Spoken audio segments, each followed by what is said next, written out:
The Apple Watch Series 11 is almost here. And this time, it's not just about how it looks, it's about how it works. Last year's Series 10 gave us a fresh design. Thinner bezels, a sleek body. But many people felt something was missing. Real innovation. The kind of change that makes you rethink what a smartwatch can do. With Series 11, Apple is going deep. Instead of flashy redesigns, the company is focusing on the core, the chip, the sensors, the connection, and the software. It's about performance, health, freedom. Let's break that down. The S11 chip, a new brain for the watch. At the center of Series 11 is the brand new S11 chip. This is Apple's latest system and package. And it's rumored to be based on a cutting-edge 3 nanometers or 4 nanometers process. That's the same technology Apple uses in the upcoming A18 chip for iPhones. So, what does that mean in real life? Faster apps, smoother animations, smarter responses. Everything just feels quicker. When you raise your wrist, apps open instantly. When you start a workout, tracking kicks in immediately. And when you swipe through menus, there's no lag.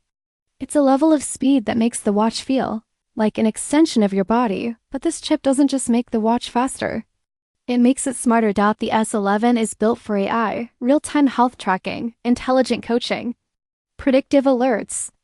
Apple is setting the stage not just for today's features, but for what's coming next. Series 11 isn't just a new product. It's the beginning of a new platform. Think of the S11 as a launchpad, something that will carry Apple Watch into the future. And that future starts with connection, a custom 5G modem, true iPhone independence.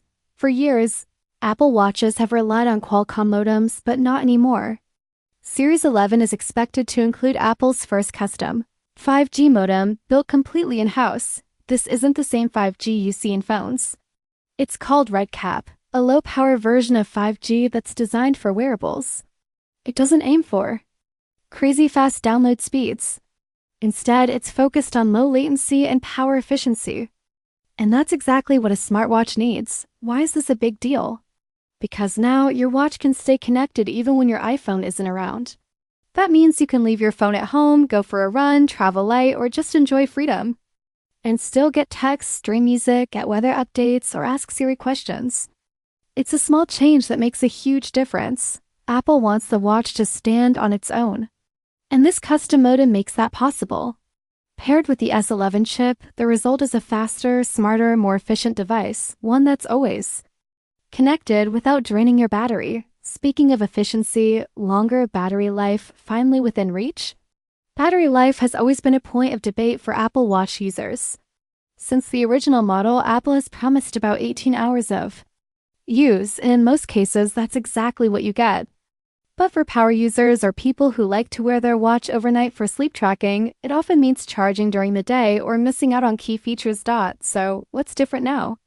The S11 chip is more efficient than any chip before. It uses less energy for the same tasks. That means even if the battery size doesn't change much, the watch might still last longer. Rumors suggest up to 24 hours of use for average users. That's a full day, and then some. It may not sound like a lot. But in day-to-day life, the extra 5 or 6 hours can be the difference between needing a charger or just making it to the next morning. Less stress, more reliability, and for those who want real endurance, there's always the Apple Watch Ultra. But we'll get to that later. Health takes center stage, blood pressure monitoring. Now, let's talk about the most exciting upgrade of all, health features.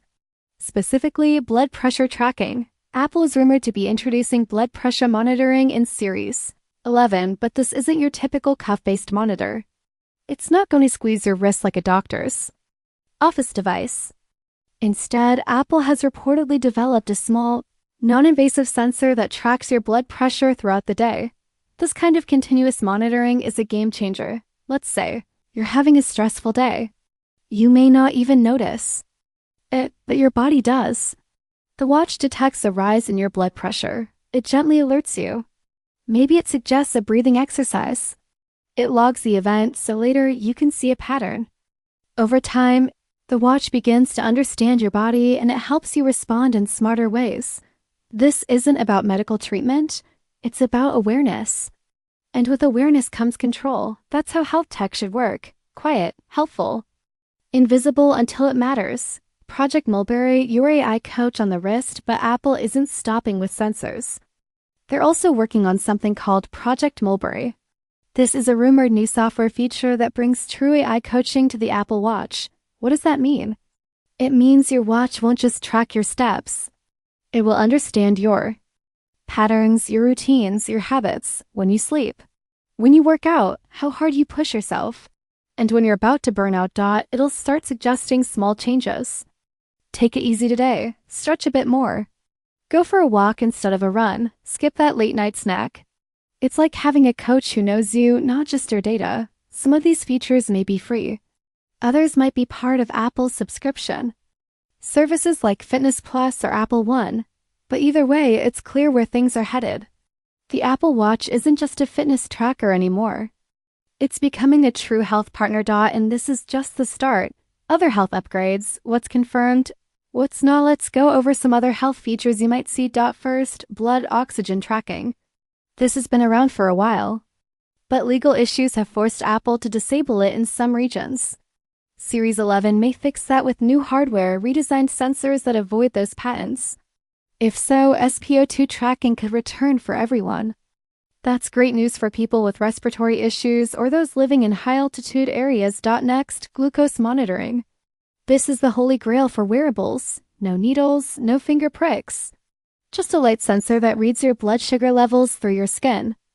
Apple is working hard on it. Rumors say real progress has been made, but it's not ready yet. The accuracy isn't there.